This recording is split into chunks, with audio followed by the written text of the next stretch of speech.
Но он сразу устроился работать на комбинат, так как нас прописали. Он устроился в комбинат работать возчиком. Он возил на все предприятия в СЦБЗ обед людям, на обед. И что останется, привозил домой нас кормить. Мама работала на лесовых печах.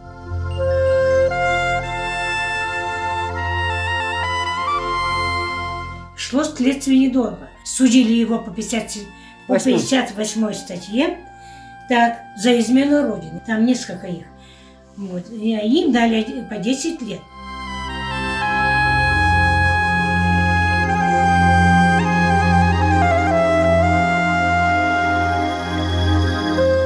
Я поступила в педучилище и училась там. Закончила я хорошо, без троек. Меня направили в Челябинскую область, город Половинки, учить детей, которые находятся в колонии.